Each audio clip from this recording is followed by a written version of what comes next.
Boa tarde a todos, bem-vindos. Em nome da Fundação Carlos de Gulbenkian, delegação em França, a Biblioteca Gulbenkian tem a honra e o privilégio de acolher nesta sessão de encontros que congregam a palavra dos autores e dos investigadores, a escritora Patrícia Reis, para a apresentação do seu mais recente livro, A Desobediente, a biografia de Maria Teresa Horta, publicado nas edições Contraponto com a professora Maria Araújo da Silva.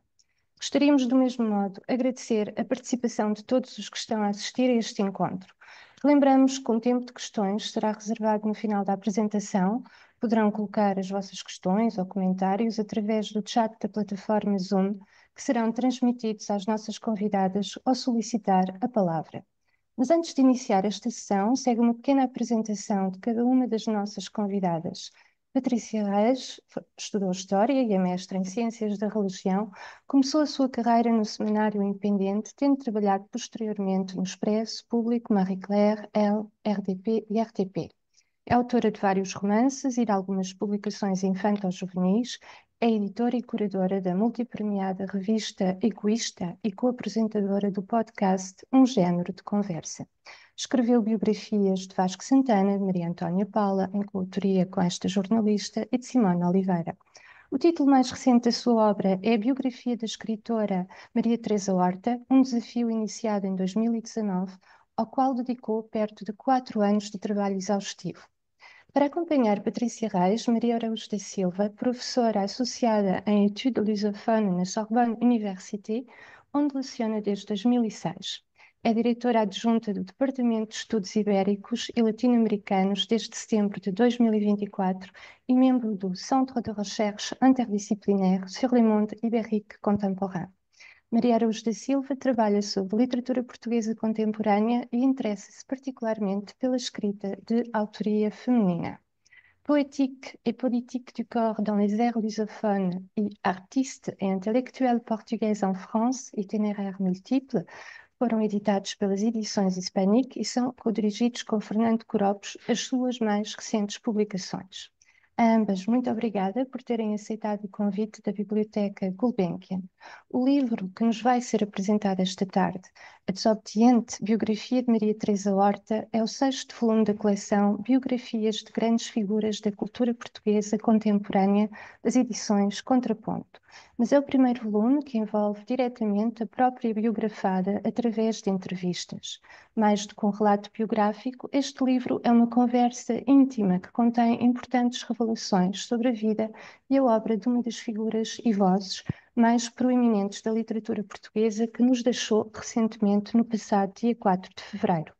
Maria Teresa Horta, última sobrevivente das Três Marias, autoras do emblemático livro Novas Cartas Portuguesas, publicado em 1972, em coautoria com Maria Isabel Barreno e Maria Velho da Costa, destacou-se pela sua produção literária, nomeadamente na poesia, e pelo seu ativismo na defesa dos direitos das mulheres e da liberdade de expressão, valores indissociáveis da sua vida pessoal e da sua carreira literária.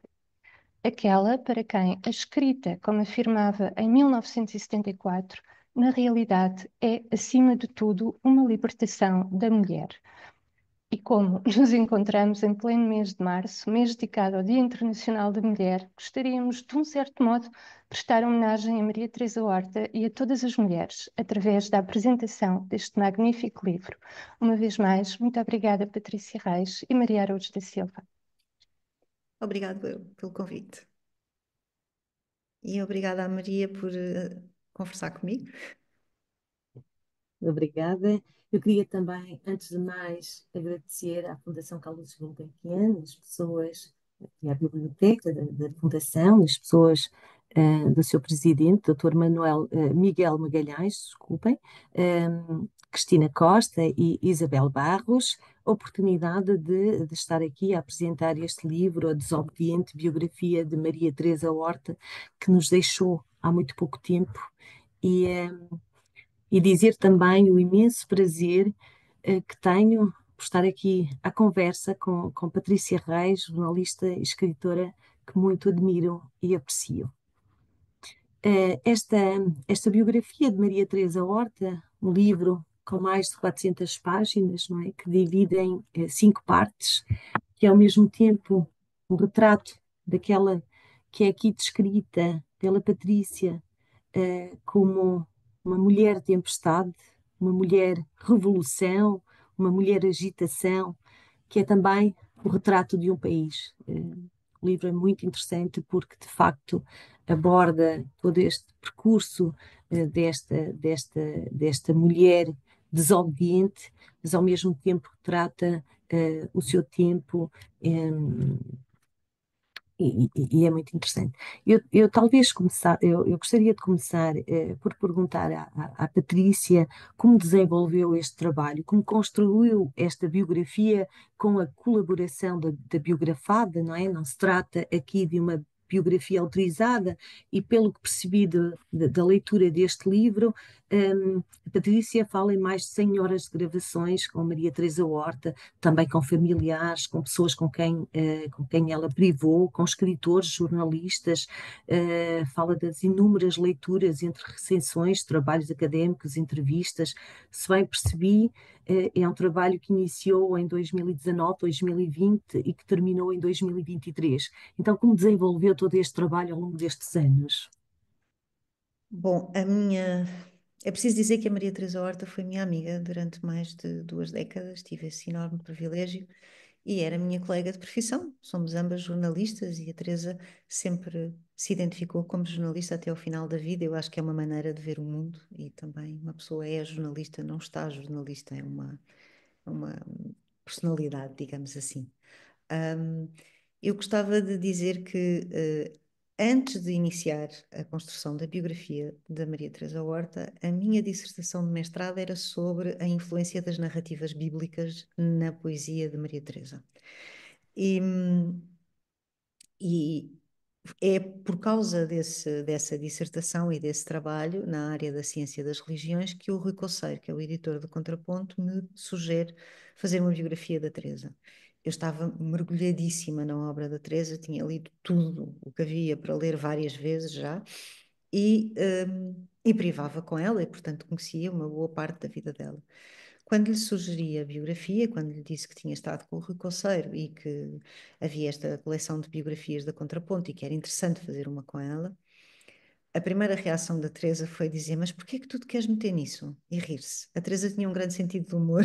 A maior parte das pessoas não refere essa característica da Teresa, mas é fundamental para a entender. E ela usava muito o humor como uma arma de sobrevivência. Exato. E, e pronto, e começámos. Começámos em 2019 a fazer um conjunto de conversas que eu fui gravando. Ela sentia-se muito confortável em falar sobre a infância e sobre a adolescência e a primeira fase da sua fase, a primeira fase da idade adulta, digamos assim. E havia temas sobre os quais ela não lhe apetecia muito conversar. Não, não é o caso das novas cartas, é preciso conversar sobre as novas cartas, mas, por exemplo, aquelas coisas que as pessoas às vezes perguntam que é, mas ela recusou receber um prémio das mãos do primeiro-ministro, ela não estava minimamente interessada em falar sobre isso. E, portanto, eu assumi que havia um desequilíbrio na biografia. Um desequilíbrio pautado por três coisas. A primeira é que eu só tinha o testemunho da Teresa para a construção da sua infância, não tinha ninguém para corroborar aquilo que ela tinha, aquilo que ela dizia. Muitas pessoas poderão dizer, mas é autoficção. Bom, mas era a verdade dela e eu optei por respeitar a verdade dela. Depois, porque, como dito, havia questões sobre as quais ela não queria, não lhe apetecia voltar aí, não queria falar ou falou sumariamente sobre elas, e portanto eu tive que me socorrer de outras fontes. Tive sempre que me socorrer de outras fontes, obviamente, não é? Até para ter uma moldura, uma contextualização histórica que se permita perceber como é que a vida desta mulher que nasceu em 37 decorre, porque não fazia sentido não contar um pouco da história, caso contrário, as novas gerações teriam dificuldade na contextualização da mulher e da obra no seu lugar histórico, digamos assim. E depois, estando a Teresa viva, a biografia torna-se uma outra coisa, porque há muitas pessoas que não quiseram falar comigo, porque ela estava viva. Exato. Portanto, também tive esse problema. Foi um processo muito longo, foi um processo com muitos altos e baixos, porque Exato, aliás, diz sempre, diz na introdução, desculpe interrompê-la, foi muito difícil terminar esta biografia, precisamente no momento de grande solidão, não é? O período de confinamento, o momento em que Maria Teresa Horta perde o grande amor da sua vida, não é? O seu marido Luís Barros, com quem viveu 56 anos, a quem dedica todos os seus poemas, aliás, ela chama-lhe o muso, não é? E a Patrícia Reis diz a dado momento que a tristeza dela impregnou-se em mim, não é? Refere ainda que escrever a biografia de Maria Teresa Horta foi ao mesmo tempo um privilégio e uma privação. Foi assim tão difícil escrever esta biografia. foi bastante porque, do ponto de vista emocional, eu acho que fiz uma grande identificação com alguns dos sentimentos base da personalidade da Teresa.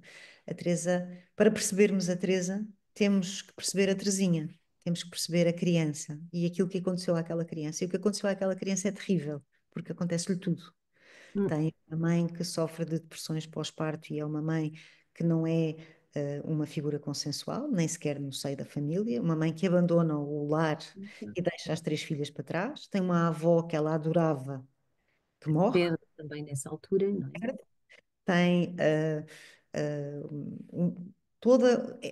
Acontece tudo à Teresa enquanto criança e há uma sensação de traição, uma sensação de abandono, uma grande carência. Exato. Ela sempre se disse uma pessoa carente, ela nunca recusou sequer este adjetivo. Ela sempre disse: Não, não, eu sou uma pessoa carente. Ela precisava muito de mim. E Uhum. eu faço uma identificação muito fácil com as pessoas com quem privo e com quem converso. Um, E então, quais os desafios, quais as dificuldades ou exigências, precisamente quando se escreve a biografia de uma pessoa com quem se foi construindo uma relação de grande amizade, marcada por mas afetos, marcada por uma grande proximidade, não é? Aliás, chama de Teresinha, não é? Quais as exigências, precisamente, sabendo-se que há essa grande proximidade e esses afetos, não é? Que se partilham.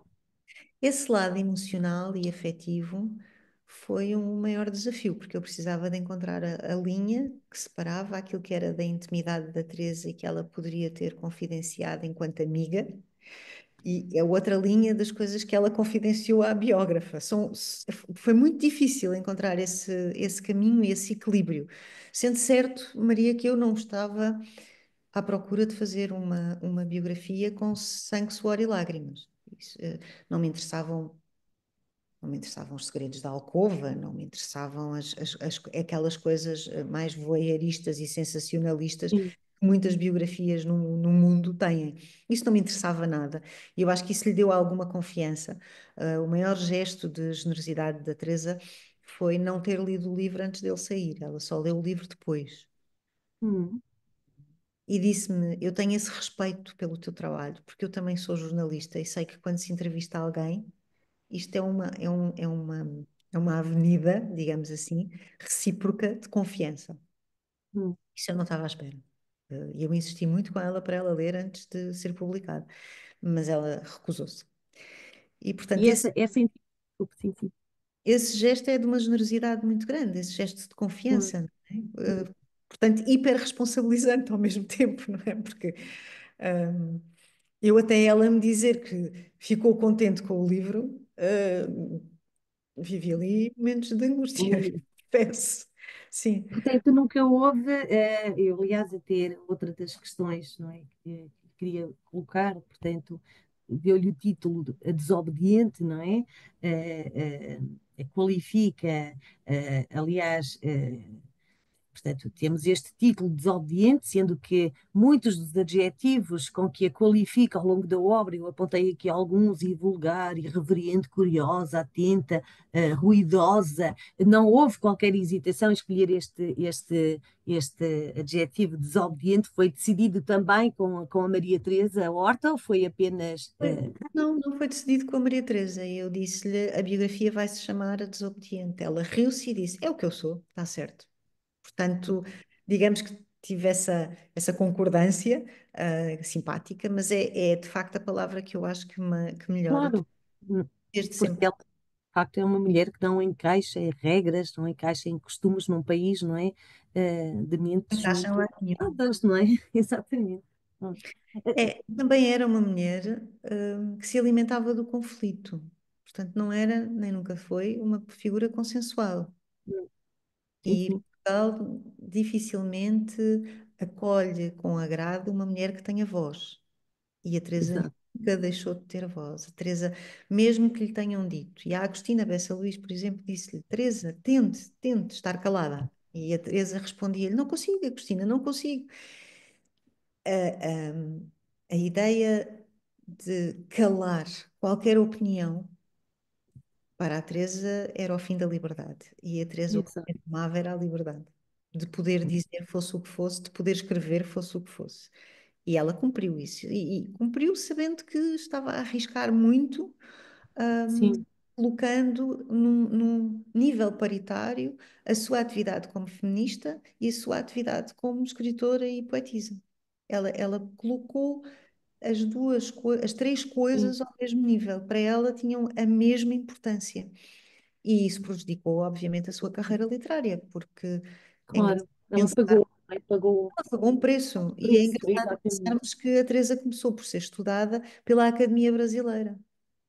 Quer dizer, Exato, aliás, dedica uma também das partes do seu trabalho, desta biografia, a quarta parte, precisamente, e achei muito interessante, portanto, a essas viagens que ela fez ao Brasil, não é? E diz precisamente, numa passagem que eu apontei, mas depois talvez possa lá voltar, quando ela diz: O meu contacto com a mulher brasileira foi das experiências mais ricas que me foi dada a conhecer e que tive até hoje. Portanto, ela ficou muito marcada com estas viagens, foi um com esta sucesso, amizade foi com a um Conceição sucesso. Flores, essa professora da Universidade do Rio Grande do Norte, e de facto, talvez a Patrícia nos possa falar Foi um mais. sucesso. O Brasil foi um banho de amor. E a Teresa, como pessoa carente, ficou muito surpresa, comovida e sentiu-se abraçada pelo Brasil e foi incrível. E de facto é a Academia Brasileira que começa por estudar a Teresa. Um, E e, muitos trabalhos que lá não é? Se muitos, desenvolveram, ainda muitos agora, ainda. muitos trabalhos e trabalhos sobre Teresa, porque há muitos Hum, trabalhos académicos sobre as novas cartas. São Exato, coisas exato. diferentes, não é? Bom, são coisas diferentes, porque as Hum, novas cartas é fundamental, é um marco, é um dos livros mais importantes do século XX, na minha opinião, na literatura portuguesa, sim, e é um marco do é um feminismo, marco, é um marco da exato. cultura, porque aquilo era um laboratório literário que elas construíram ali durante 9 meses. Um, Tendo feito aquele pacto de nunca dizer quem é que escreveu o quê, sabe-se que foi a Maria Isabel que escreveu a primeira A carta, primeira, sim, mas não se sabe mais. E eu acho que também pouco importa quem é que escreveu o quê, é uma obra magnífica, mas esta é apenas uma das obras da Teresa. A Teresa tem mais de exato. 60 anos de vida literária e produziu muito. Hum, Eu nunca, eu digo sempre isto. Há duas tendências. Uma é reduzir a Teresa Às às novas novas cartas. cartas, outra é reduzi-la à poetisa do erotismo. E a Exato. Teresa, Hum. muito mais do É que muito isso. mais do que isso, claro. Aliás, o próprio filho diz, não é? Que é muito redutor eh, dizer Sim. que é a escritora do erotismo, não Porque não é só isso. Quando nós é? pegamos As Luzes de Leonor, que é um livro, que é uma obra-prima e que tem tudo, é um livro que é um mosaico de tudo, porque tem história, tem Tem tudo. diários, tem até textos jornalísticos, tem tudo. É inacreditável aquele livro. Nós percebemos que não é só o erotismo e não é só as novas cartas. Por muito importante que sejam as novas cartas, nunca negar a importância das novas cartas, obviamente. Se calhar Bom, podemos dizer que em abril, a quem nos estiver a ouvir, que em abril sairá uma nova tradução das novas cartas em França, com o apoio da Fundação Gulbenkian para a tradução, portanto é um momento bom. Talvez se possa fazer o mesmo para a obra da Teresa, quem sabe. Um, Manter uma obra viva de um autor não é tão simples quanto isso, hoje em dia. exato, é importante.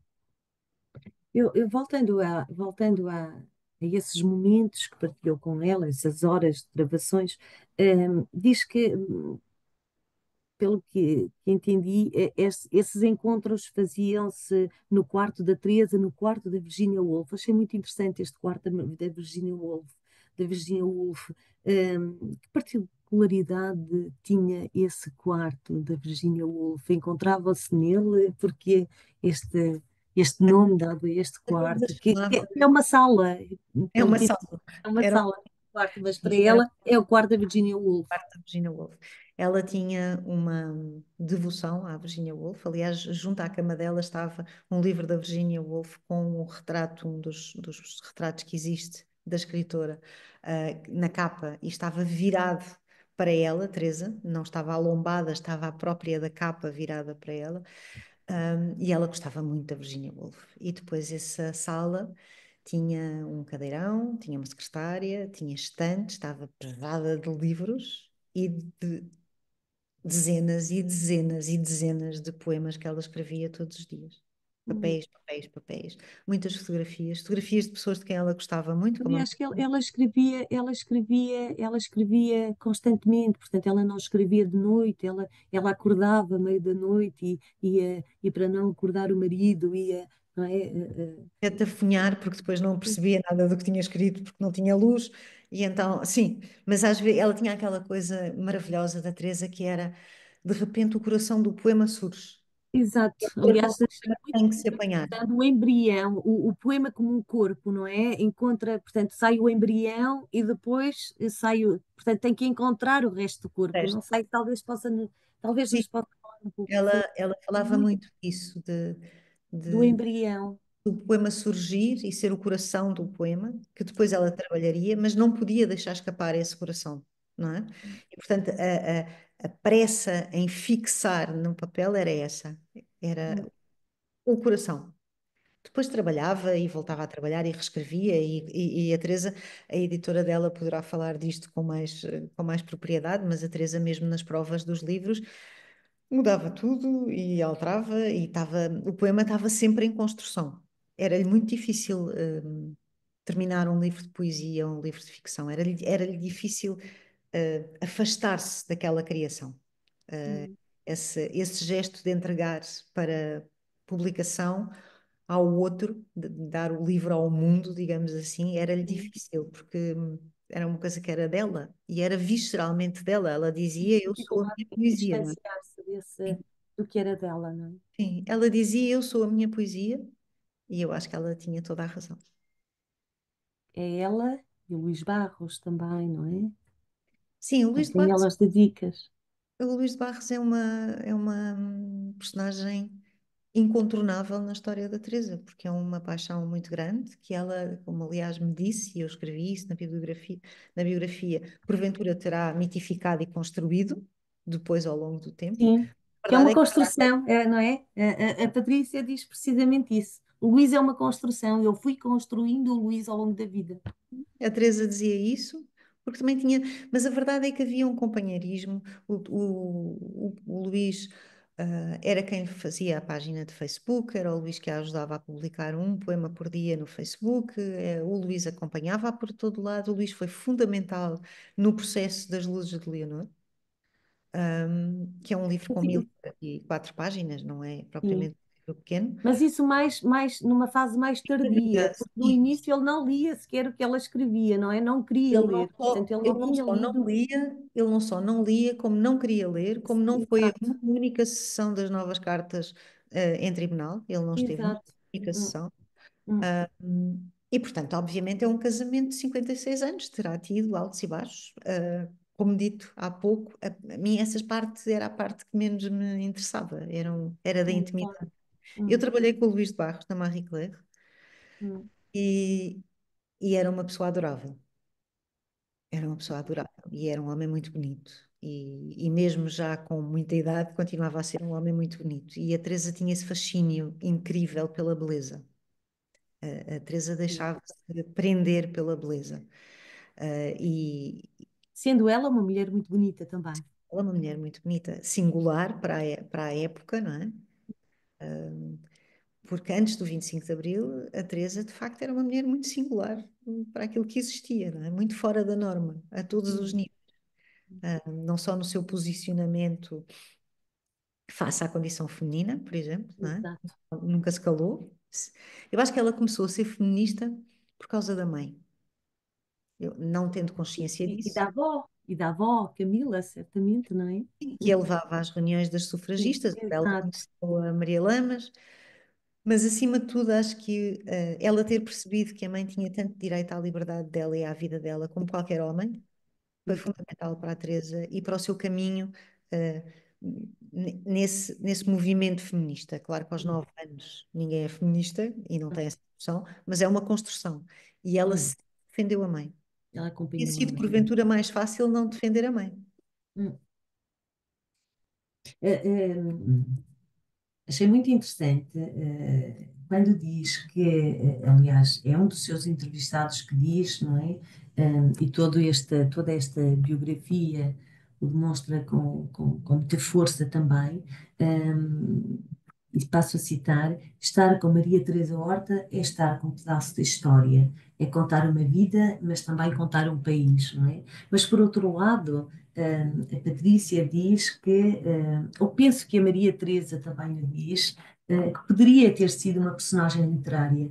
Aliás, ela diz a dado momento: a ficção sou eu já era uma ficção. Portanto, ao mesmo tempo é um trabalho jornalístico, mas aqui com uma forte componente, uma forte dimensão literária. Portanto, nós navegamos entre história e ficção porque ela Ela também se descreve como uma personagem de ficção, não é? Muito interessante isto.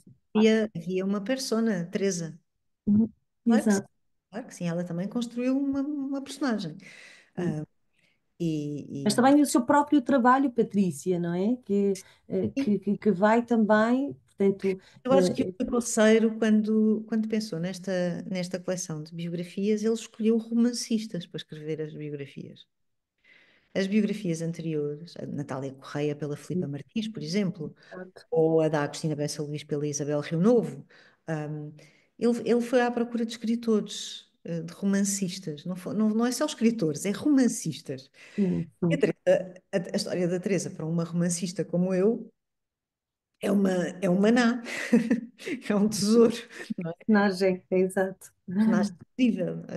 Sim, Que temos sempre que manter o pé, sendo uma biografia, na realidade. Mas é óbvio sim. que o início do livro é uma ficção.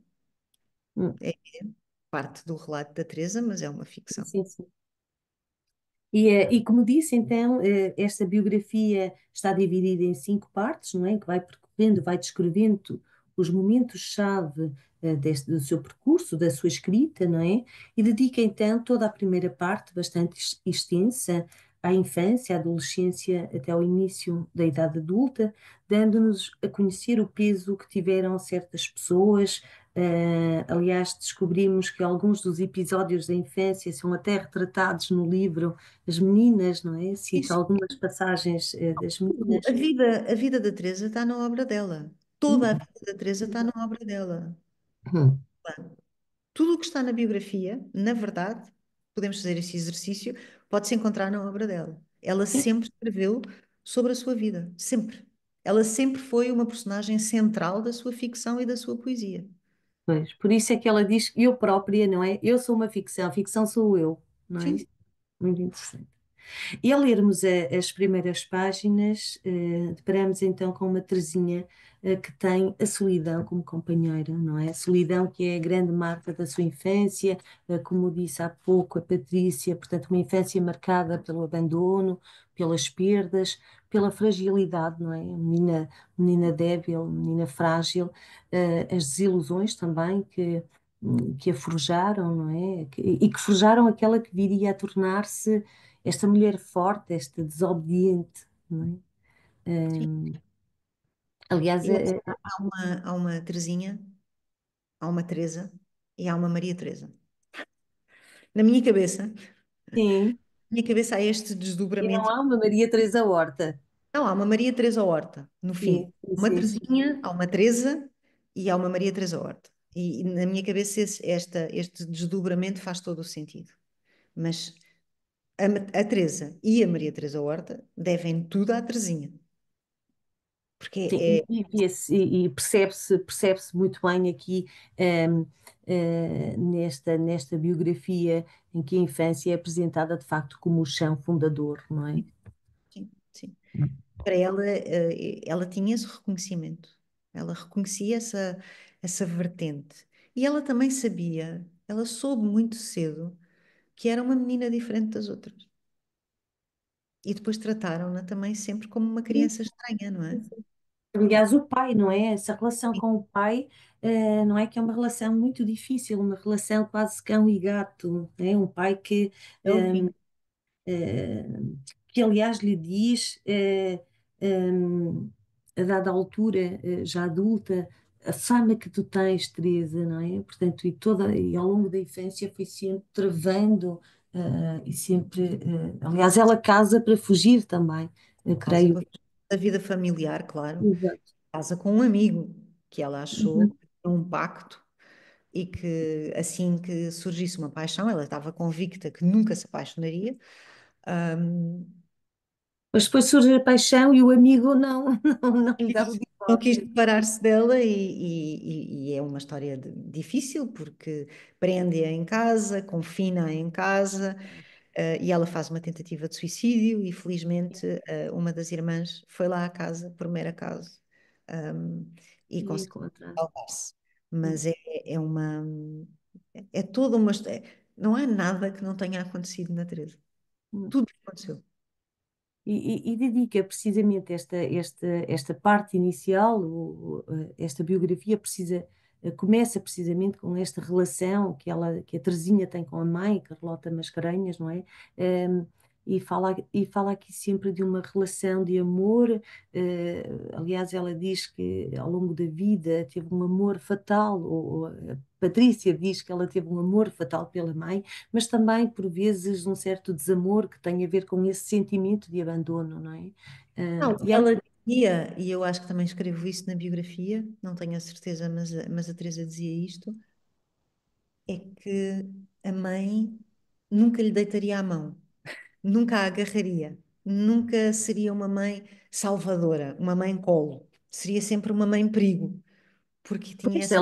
aliás, a Mãe Perigo aparece precisamente, inicia a biografia com esta imagem da Mãe Perigo. Não sei se quer contar aqui o episódio, precisamente, Eu que posso, marcou eu, inclusivamente, fazer um pouco melhor do que isso, porque eu acho que para aqui explicar o ambiental. que é mãe perigo, objetivamente, para explicar o que é mãe perigo, basta ler 2 páginas. Sim, E, sim. portanto, vou fazê-lo, espero que consiga fazê-lo sem gaguejar.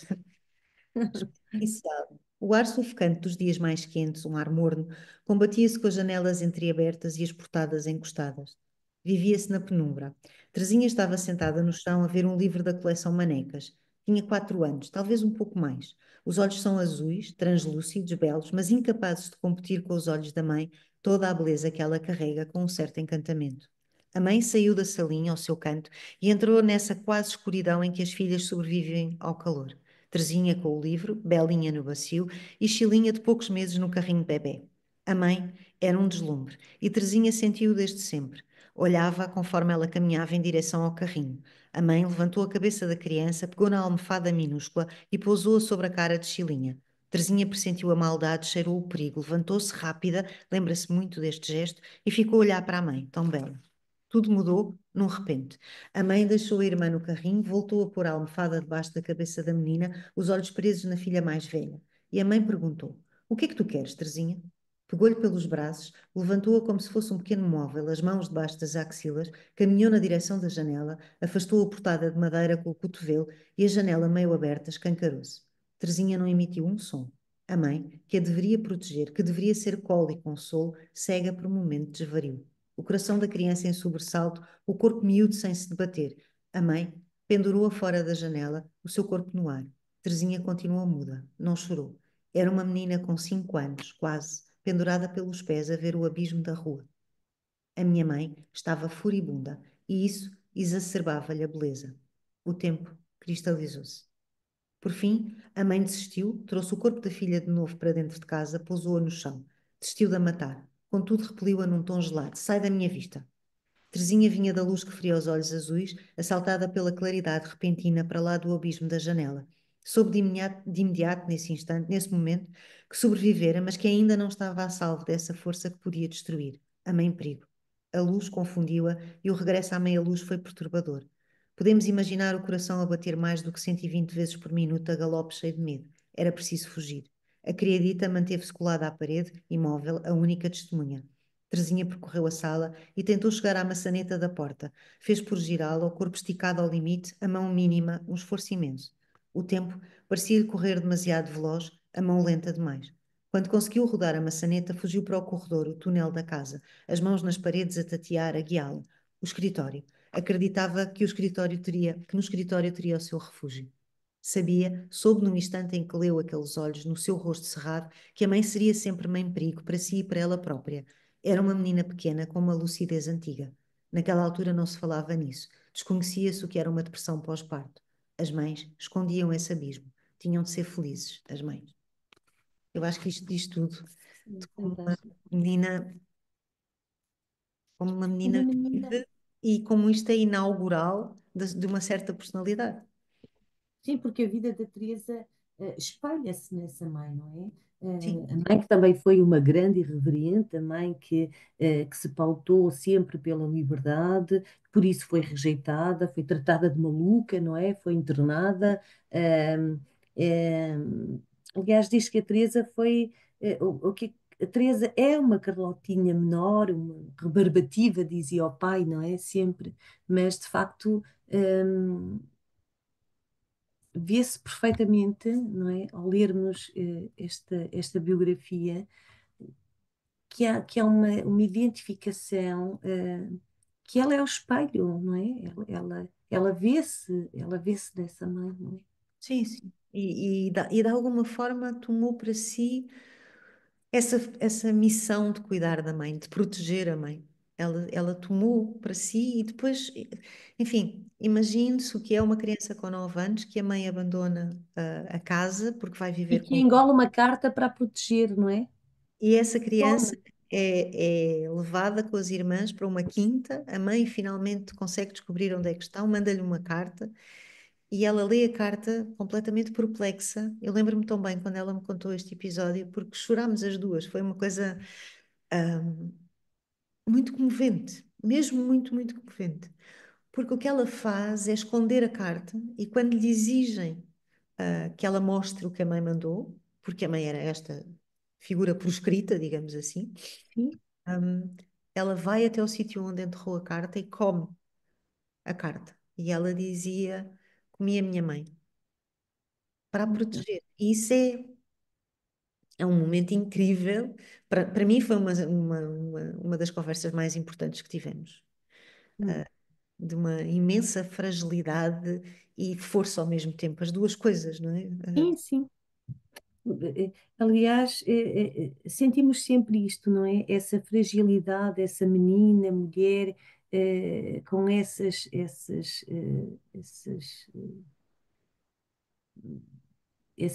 momentos, não é? Mais frágeis, mas ao mesmo tempo essa fragilidade, tudo isto forjou a sua sensibilidade, mas também a sua força. Ela tornou-se a mulher, não é? Que foi por ter vivido, aliás, até a própria vivência, estas constantes mudanças de casa, casa do pai, a casa da mãe de Lisboa, vai para os Açores, onde, aliás, em criança, é amiga de infância, não é? Do João Cutileiro, a Casa da Granja, do pai a viu definhar, portanto, todas estas mudanças, a própria diferença, não é? Entre estas famílias aristocrata, por um lado, família com menos posse do outro, famílias em que se dizia que o dinheiro queimava as mãos, não é? Portanto, tudo isso também forjou e também fez com que ela se tornasse essa mulher forte, essa Teresa, a Teresinha, não é? Isso é que, para mim, a Teresinha é perceber a Teresinha, é perceber a Teresa. Hum. E depois, de facto, ela percebeu que a escrita era salvadora. Exatamente. E aliás, ela começa, não é, essa atração pela escrita começou muito cedo, com as leituras da avó Camila, essa avó paterna, não é? E também com a Ela, leitura. ela também mitificou, Maria, porque ela Sim, tinha 9 anos quando a avó morreu. sim, Ela sim. mitificou a avó até ao Claro. fim. Até ao Hum. fim. Ela tinha uma fotografia da avó perto da cama dela e despedia-se da avó todas as noites. Mas a Ela avó já nem era uma mulher construiu. muito à frente do seu tempo, não é? Era, Muito à era uma frente. mulher muito à frente do seu tempo, e é uma mulher que fica viúva, muito cedo e que teve que se organizar de alguma forma, não é? Hum. Mas ela também mitificou a avó, claro que mitificou a Sim, avó. sim, sim. Tinha 9 Hum. anos, não é? E a Exato. avó E é, morre ondada com ela. É tudo muito cinematográfico, é tudo muito é, literário. É tudo literário. Para uma romancista sim, sim, sim, claro. tem esse apelo tremendo, não Hum. é? Hum. E há também essa que eu também achei muito interessante,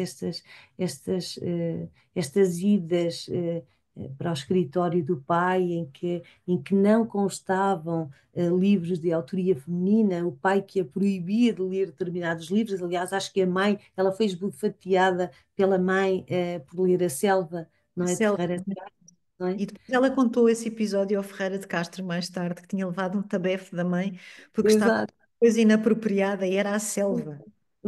E ela até, precisamente porque como não vê livros de autoria feminina no escritório do pai, chega a perguntar à mãe, mas as mulheres não escrevem, não E é é? assim que E é ela aí descobre que ela, exato, Leonor de Almeida, é assim que ela descobre a Marquesa da Lorna, que é a sua penta-avó, hum, e depois, anos mais tarde, escreve, como dissemos há pouco, As Luzes de Leonor, que é um romance, é um romance magistral. hum, Magistral. A Teresa tinha pensado em fazer uma segunda parte deste livro, ahm, e já tinha título e tudo, e depois desmoralizou e não chegou a escrever. Eu tenho imensa pena disso, de hum. ela ter abandonado aquele projeto. Mas ela levou 14 anos a escrever As Pois, a Luzes. escrever, exatamente, sim, sim. Ao mesmo tempo que era jornalista, ao mesmo tempo que era mulher, Mas mãe. exato, exato. Aliás, eu acho que, portanto, ao lermos esta biografia, vemos a mulher escritora, a poetisa, a mulher política, a mulher a feminista, não é? A mulher cineclubista, portanto, estas várias facetas da Há várias Teresa. Teresas. Há várias. Exatamente, não é? Várias Teresas. E esta mulher política começa a ser, não é? A envolver-se na política muito nova, não é? A Ela Patrícia. tinha perfeita noção de que a liberdade era travada pelo regime, um regime Exato. opressivo, Hum. e, portanto, muito cedo envolveu-se em ações políticas de entregar papéis nas caixas Exato, de correio, panfletos. enfim.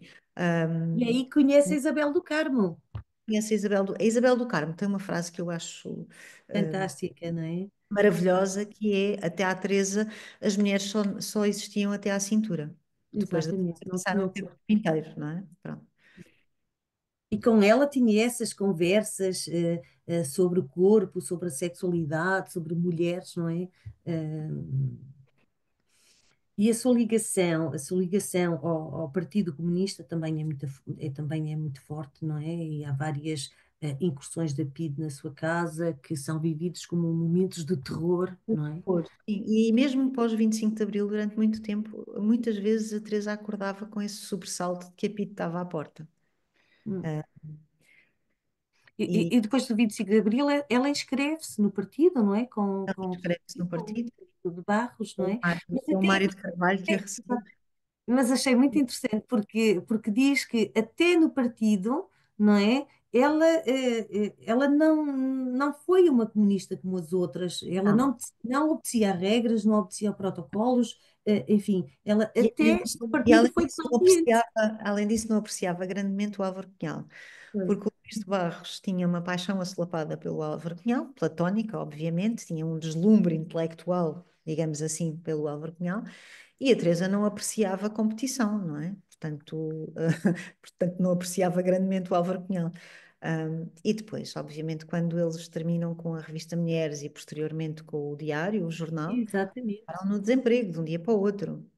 E foi um golpe muito grande, Ali- mesmo muito grande.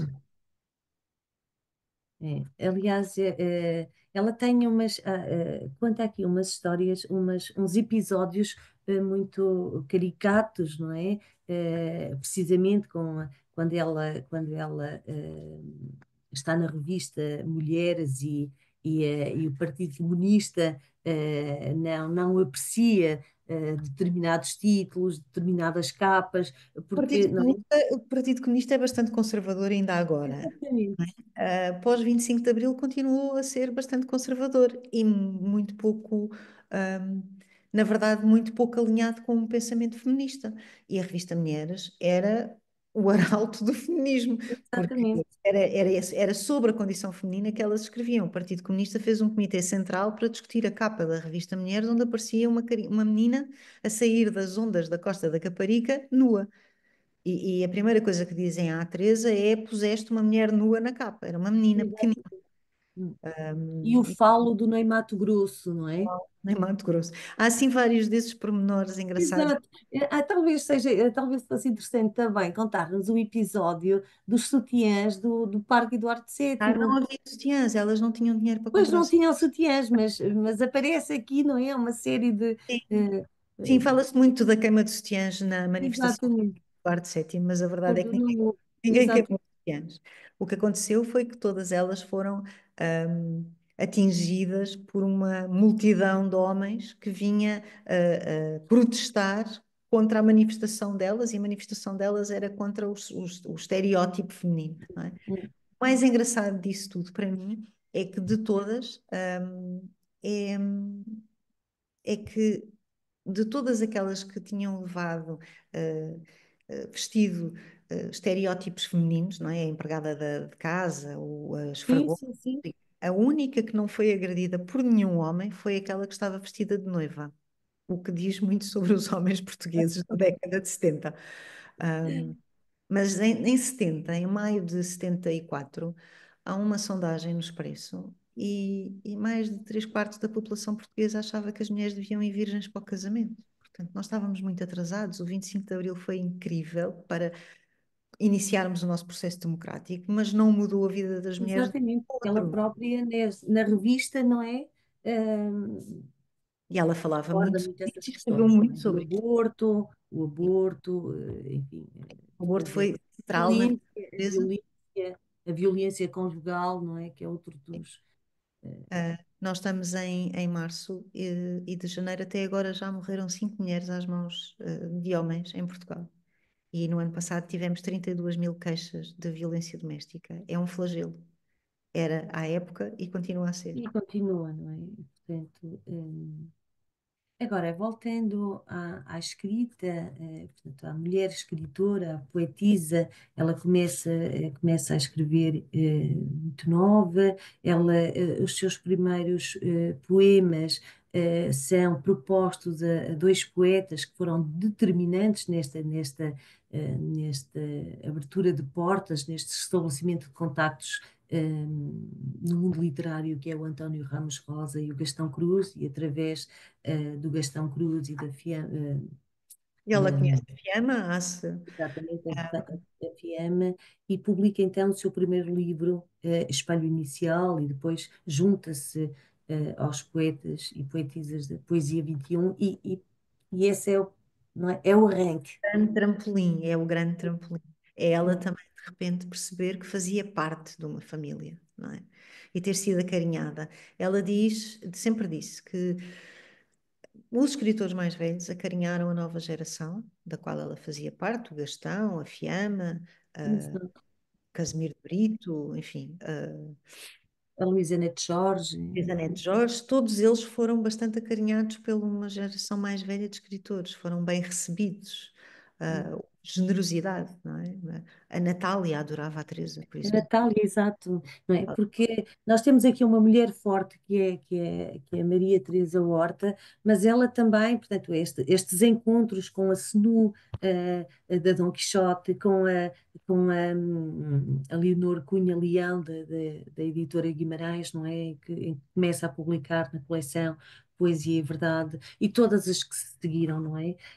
Mas há aqui, de facto, muitas mulheres fortes, muitas forças da natureza, não é? E o encontro até com a Natália, na Associação Portuguesa de Escritores, é muito especial, não é? O encontro era porque o José Cardoso Pires achava verdadeiramente Elas iam. ou iam chutar e aquilo ia fazer faísca, não é? Pronto. Exato. Acontece que a Natália hum, eh, competia, vamos pôr aqui umas aspas, competia com a mãe da Teresa nas toaletes em São Carlos. Sim, Ela era bastante mais velha e, portanto, o que a Natália fez foi abraçá-la e foi trazê-la para junto da sua corte, porque a Natália sempre teve uma corte, não é? De pessoas que andavam com ela. E claro que é a Natália que diz: Eu vou publicar as novas cartas portuguesas, não é? Que é uma hum. coisa Mas maravilhosa. antes disso, há a participação na antologia de poesia portuguesa erótica e satírica, não é? Em que a Maria Teresa Horta também eh, tem, e portanto, o primeiro livro censurado por ofensa ao pudor, e depois vem A Minha Senhora de Mim, portanto, com estes 59 poemas em que aborda questões em torno do desejo, em que a mulher passa a ser sujeito, não é? Sujeito. Há uma paridade, finalmente há uma paridade. Exato, No não é? desejo, paridade no prazer, paridade. Eh, Exato. Era aquilo que ela queria. A E a Teresa mulher que leva muitas ao vezes, prazer, não é? sim. A mulher que leva ao prazer, que E a conduz. Teresa dizia muitas vezes uma coisa que eu acho que é fundamental e eu vou repetindo, até porque as novas gerações muitas vezes agarram na palavra feminista e demonizam a palavra Sim, feminista. O feminismo não é contra os homens. O feminismo deve ser feito com os homens. Aliás, se não for feito com os homens, não vai a lado nenhum. Tem mesmo que ser feito com os homens, lado a lado. O feminismo é só termos os mesmos deveres, os mesmos direitos, as mesmas oportunidades. Não é mais do que isto. Não sim, é sim, a superioridade das mulheres, não é contra os homens, não é nada disso. É só ter claro. as mesmas capacidades, as mesmas oportunidades, o mesmo reconhecimento, a mesma validação. É só isto. Que passa pela vivência do corpo, pela afirmação do, não é? Claro. Do corpo, da sexualidade, não é? Do desejo, do assumir o desejo, não? Portanto, de quebrar todos esses tabus. A Teresa, de alguma forma, fez uma reconversão de um estereótipo e passou a objetificar o corpo do Luís de Barros. E Hum. o Luís de Barros E a sofreu chamar, e a chamar muito. pênis, não é? Como diz, o pênis é um pênis e não é aquilo, não é um pronome demonstrativo, não Não, é? não, não. Por isso é que a Isabel do Carmo dizia que até à Teresa as mulheres só existiam Não até à tinham, cintura e depois exatamente, passaram a não existir. tinham corpo da cinta para baixo, não é? E que encontramos nas novas cartas Sim, sim. portuguesas. De forma Minha muito. Senhora de Mim é um livro que faz com que ela. É um livro que é censurado muito rapidamente e Sim, faz com que ela leve e eu, uma exatamente. pancada na rua, Bem, dada é pela esse episódio que leva precisamente parte. à origem das novas cartas portuguesas, não é? Não se importa de contar Ela então. escreve este livro, Minha Senhora de Mim, o livro é censurado rapidamente. O Moreira Batista do regime diz à Senua Cassis, à editora Dom Quixote, mesmo que ela queira publicar a história da carochinha, de Exato. maneira nenhuma poderá publicar a Maria Teresa Horta, Portanto, há aqui tinha um ódio mesmo, não é? a Maria Teresa, e ela vai sair de casa uma determinada tarde para ir ter com o Luís e há um carro que para, dois homens que saem lá de dentro e que lhe batem, atiram-na para o chão e batem e dizem isto é para tu aprenderes a não escrever como Vamos escreve. escrever. E ela fica com uma série de hematomas e vai para o hospital e abraça ao peito. E E depois disso surge o almoço, não é? Em que depois a Maria Velho da Costa vai Pedro ter Costa. um jornal. Elas tinham um almoço regular num restaurante no Bairro Alto. A Maria Teresa, a Maria Velho da Costa e a Maria Isabel Barreno. E a Maria Velho da Costa diz: Epá, se uma mulher faz este burburinho todo, imagina o que era se nós as três escrevêssemos em conjunto. Quando propõem isto à Maria Isabel no restaurante, quando chegam as duas ao restaurante e propõem isto à Maria Isabel, a Maria Isabel diz: Epá, vocês são umas chatas, ninguém E se ela lembra estava a escrever outro livro, de não é? Que escrever, era já não me recordo, A Morte da Mãe, não é? morta-me. E E não estava para isso. Mas, entretanto, foi a primeira a apresentar o. na semana seguinte, quando chegam para o mesmo almoço, a mesma mantendo a tradição, as três, a Maria Isabel tem a primeira carta, por isso é que se sabe que aquela carta é de Maria Isabel. E aí começa uma aventura, que é uma aventura literária, um laboratório incrível de criação, que dura 9 meses. E pronto. Exatamente, o tempo da gestação, não é? A gestação, a Natália Correia publica, com algumas peripécias pelo meio. Sim, sim, sei. O livro é censurado, felizmente consegue-se pôr alguns livros cá fora, e é em França que o grande movimento internacional de apoio às Três Marias começa, com Simone de Beauvoir e a Catherine Blanchard e a Mas Marguerite fala. Duras. De repente, do ponto de vista internacional, o regime de Marcelo Caetano não estava pronto nem preparado para que o apoio internacional fosse de tão grande monta, não é? Inclusive é nos Estados Unidos, não é? Nos Estados Unidos, o primeiro Congresso Feminista, em Boston, em 1972, tem como mote as Três Marias. Hum, Incrível, não é? Pronto. exato. Ah, E e em pronto. França, talvez pudesse, não sei se entretanto, Houve seja a uma França. espécie de procissão mariana com velas Exato. até à Exato. Embaixada Portuguesa, e realmente o terem conseguido pôr o livro cá fora e uma comunidade de mulheres brasileiras terem traduzido para a Simone de Beauvoir e para a Marguerite Duras e para outras E mulheres para das Cristiano Rochefort, não é? sim, terem percebido a dimensão do que estava em causa e o tipo de livro que era, foi incrível, foi mesmo uma espécie de irmandade. Sim, sororidade, não é? Que se sente aqui muito forte. Sim, Um sim. exercício de sororidade muito forte, até no processo da escrita. Eu não sei como é que elas, portanto, elas encontravam-se Elas semanalmente e encontravam-se em casa aproveitavam da as outras, Teresa. mas havia também esse exercício de liberdade, não é? Cada Havia uma. havia uma grande liberdade e houve uma espécie de mergulho, ah, uma espécie de um mergulho figurativo na escrita de cada uma delas e embrulhar tudo. Pronto. E isso é incrível, isso é muito incrível.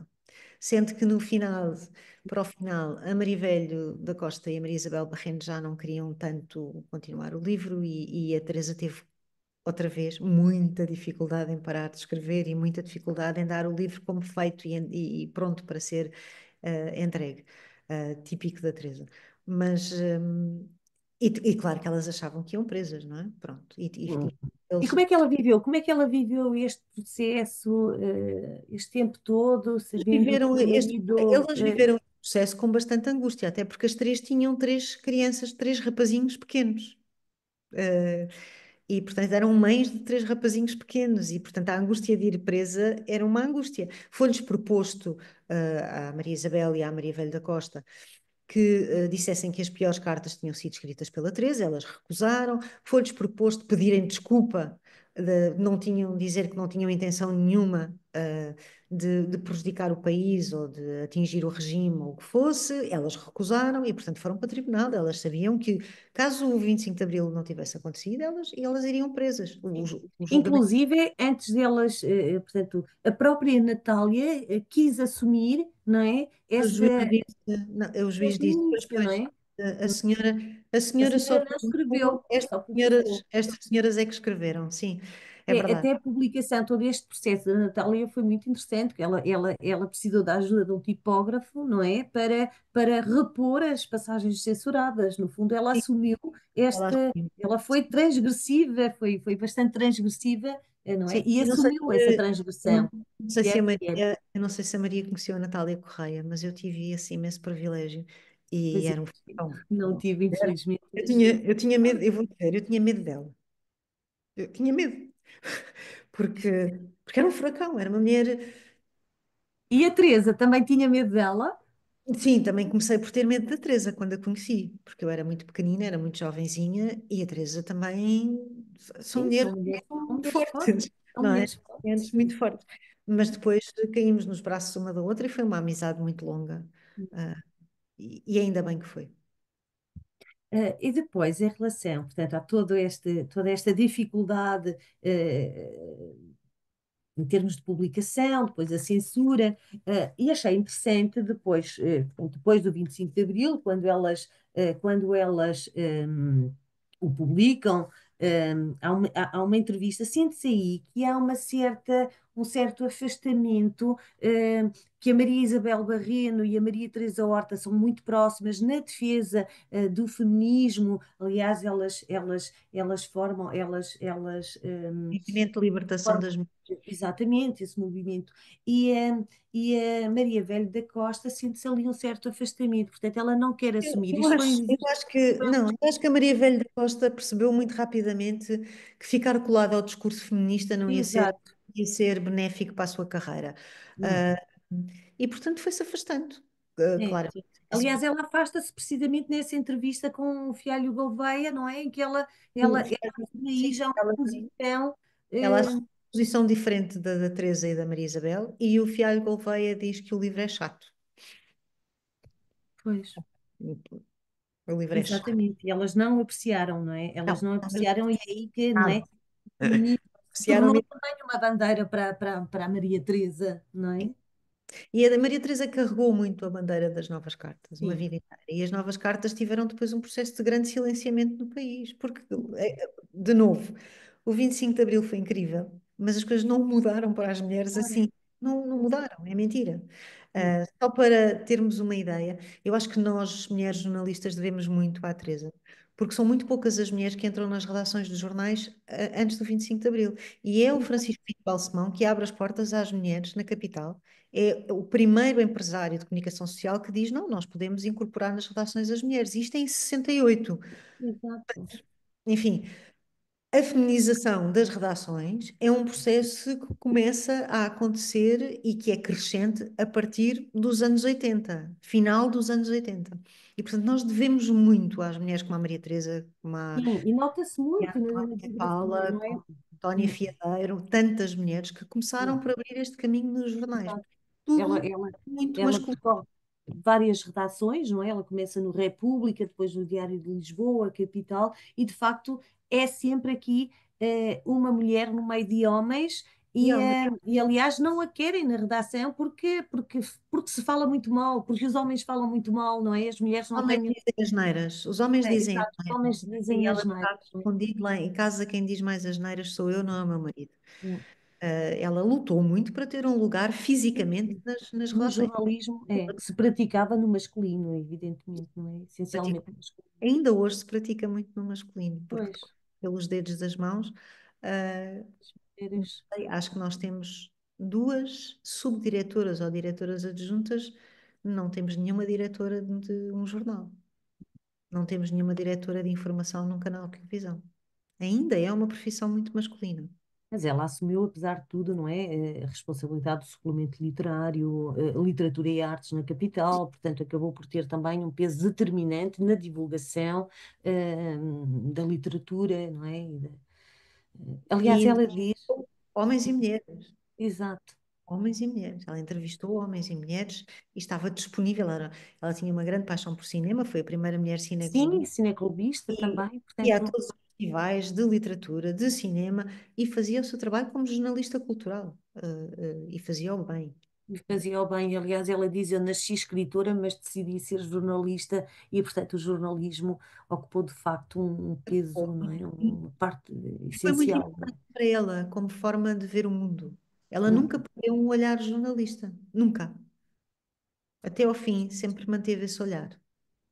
E até nessa sua, não é?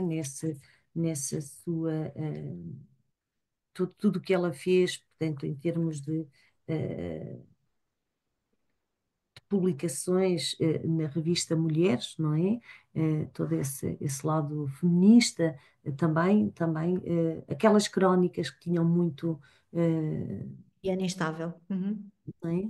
Que era um misto de jornalismo e literatura e Exatamente, ficção, baseada na perspectiva. atualidade, mas ao mesmo tempo a desenvolver todas essas questões que foram para ela fundamentais, não é? Portanto, temos uma mulher multifacetada, não é? Uma mulher jornalista, mulher escritora, mulher poetisa, mulher feminista, mulher cineclubista, mas sempre desobediente, não é? Sempre.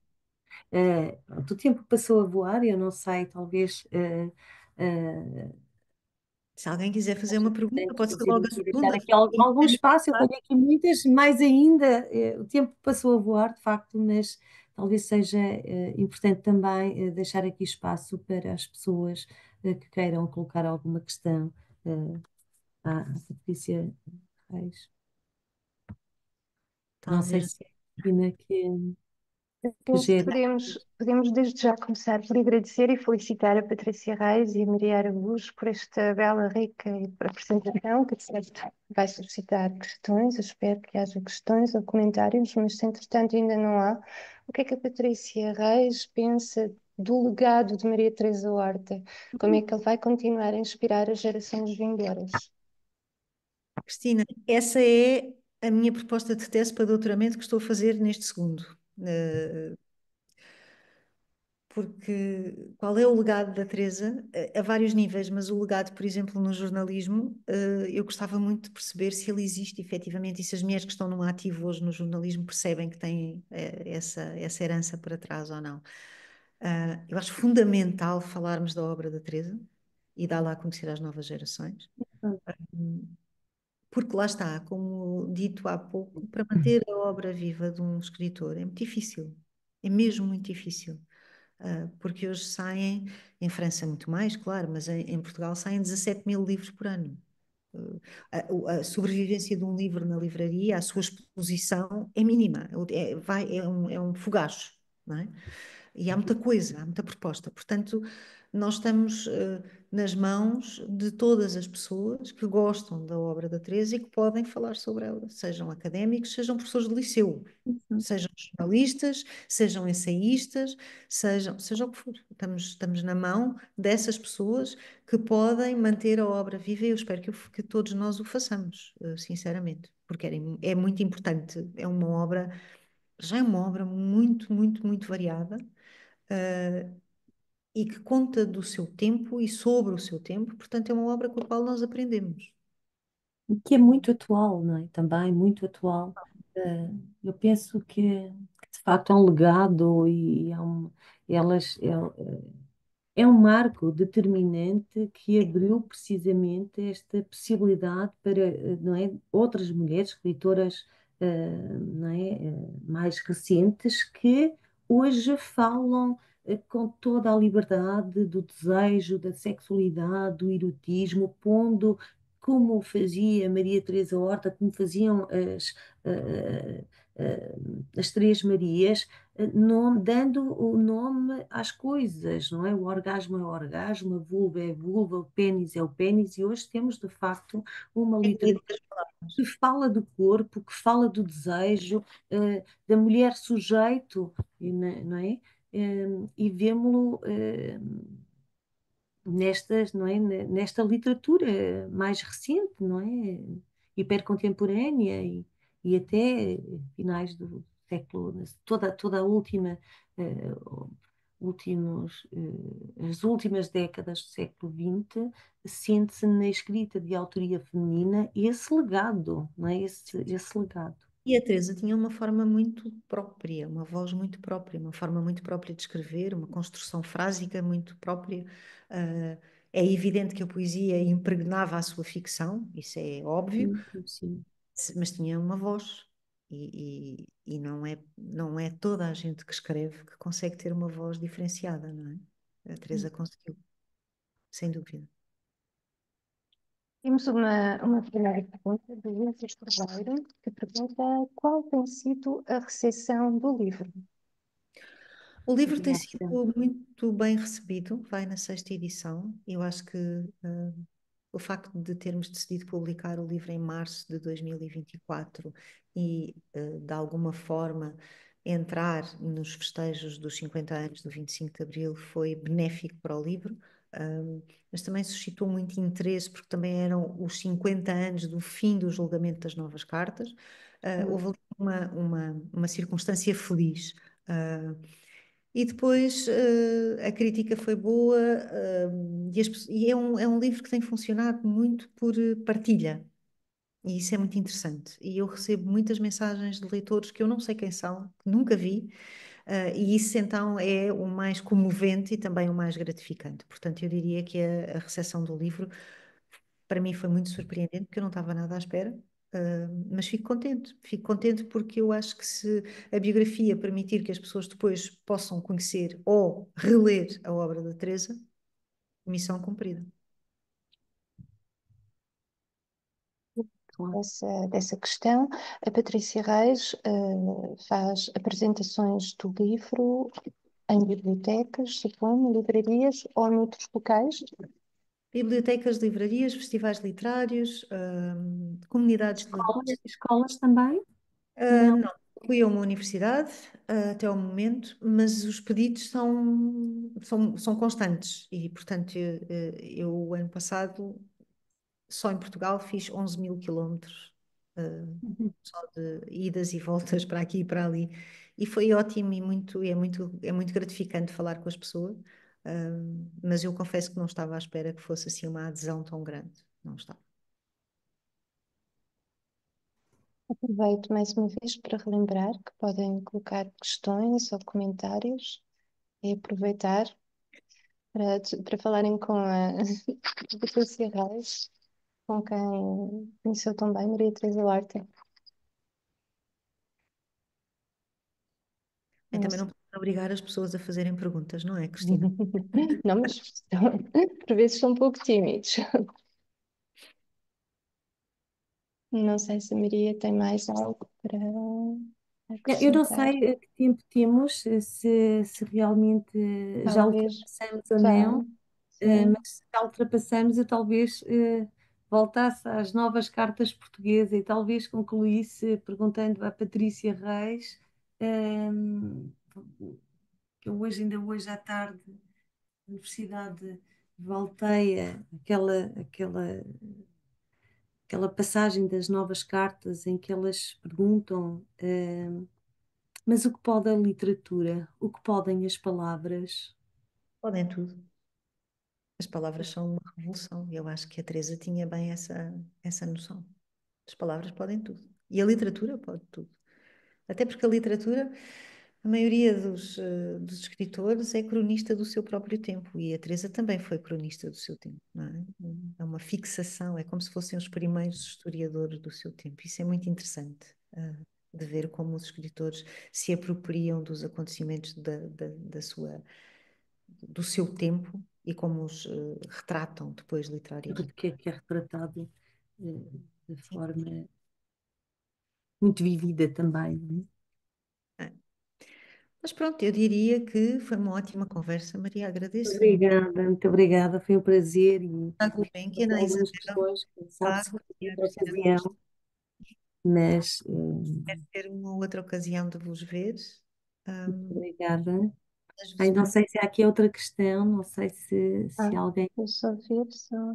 se o Se me microfone está. permitem, eu gostaria de reagir ao que a Patrícia acaba de dizer relativamente sobre o poder das palavras e citar um filme, O que Podem as Palavras, ou seja, a Maria Teresa Horta entrevistada pela Ana, ai, desculpa, agora estou a Ana Luísa Amaral, exatamente, um filme produzido pela Luísa Sequeira e a Luísa Marinho, o que podem as palavras, que passou no Luminor aqui em Paris e que para quem quiser ouvir falar a Maria Teresa Horta. Só pronto, para fazer E eu rebondir, como se diz, ao que agradeço acaba de dizer a Patrícia. agradeço à Adelaide Cristóvão e à Adeline Grilo, por me dizerem que é uma missão cumprida e que foi interessante.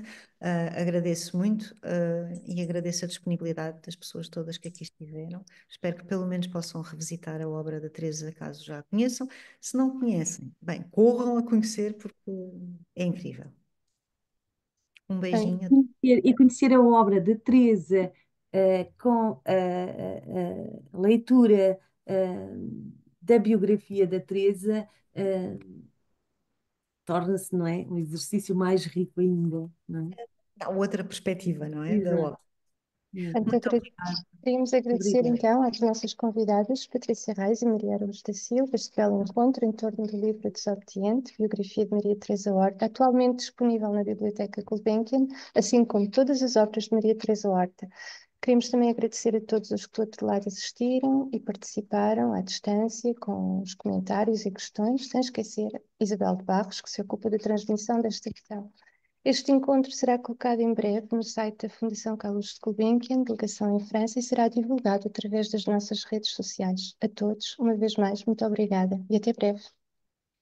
Muito obrigada, Tá bom. obrigada mais uma vez pela oportunidade.